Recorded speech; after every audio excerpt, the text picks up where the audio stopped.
zajateckú fotku, spravte mi nejakú peknú zajateckú fotku. No tak poď.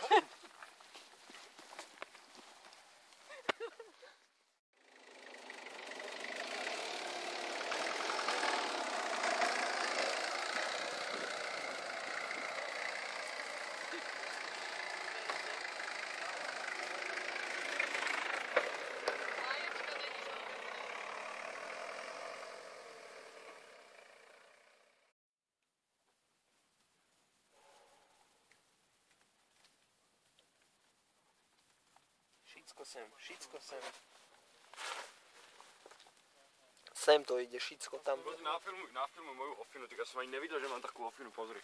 Normálne, že modelkovskú. Ale si proti svetlu, takže je to na piču. Je to fotíš, alebo čo robíš? Ne, natočam tú ofinu. Prečo? Ofinu. Ale musíš to odfotiť asi aj. Chceš to odfotiť? Neviem.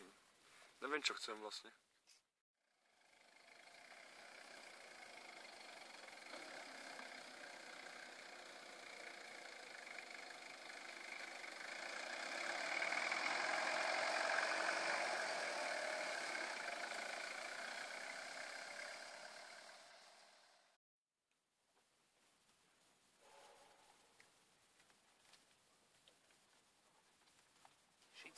Šicko sem. Sem to ide, šicko tam. Nafilmuj moju ofinu, tak ja som ani nevidel, že mám takú ofinu, pozri. Normálne, že modelkovskú. Ale si proti svetlu, takže je to na piču.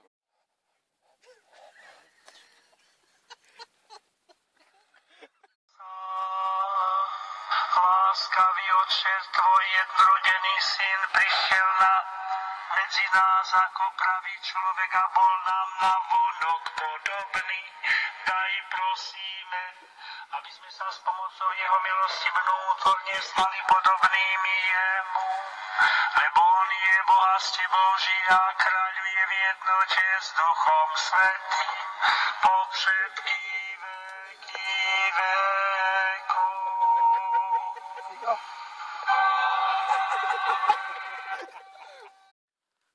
To je smutná fotka. To bude asi video.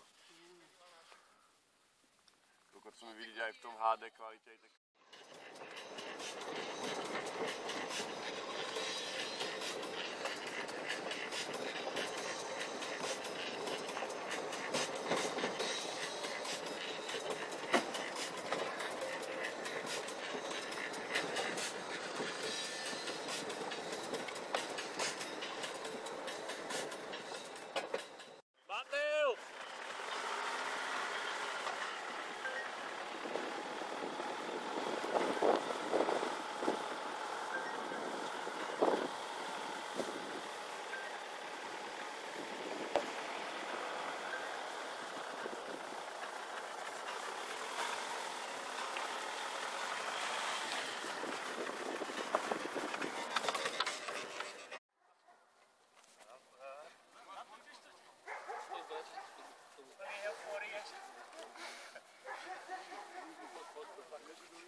Pozor na to.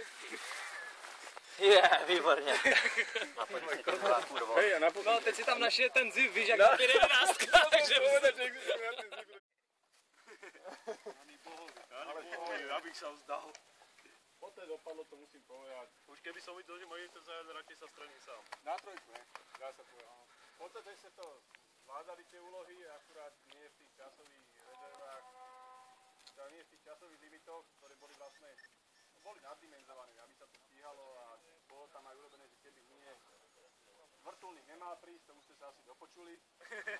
Takže potom by ste išli zase odtiaľ na Červený kríž, to sa podalo pretiahnuť až do 12, ale keď sme videli, v akom ste stave a kedy púšťali niektorí si videá, keď vás vykladali. A ak ste sa plázili tam na ten Červený kríž naspäť, tak hovorím, necháme ich tak aj v noci, reku, nebudeme už ich teda otravovať, reku, aj tak budú asi držať riadky, ale počul som, že aj tí najodvážnejší, čo sa chceli držať to odbov vzdali. Ja som opäť teraz venku. Tak to je dobré, vyšťata. Zobudil som sa, išiel som ven, pokúkal som, zapálil som si a išiel som spať. Bydleničko sme mali pekné, aj keď ste si ho moc neužili. Počasie, no čo už, no to už s tým neurobíme nič, ale patrí to k tomu a každá operácia, ktorá... Kolumbia, presne tak. Sú to dažďové pralesy tam všelijaké a keď sa plánuje hociaká operácia, tam... To je ďalšia vec, že ste to nevyužívali nejako. Ako my sme vám dali tých fakt vespanov tak, aby ste ich mali dosť, takže ako 6 bolo akože v pohode.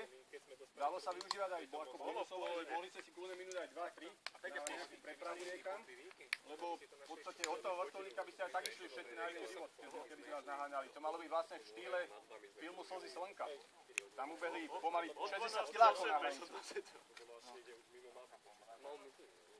Takže v podstate pripraviť niekoho na elektrárni, vyslobodiť doktorku, ktorú strážil jeden človek.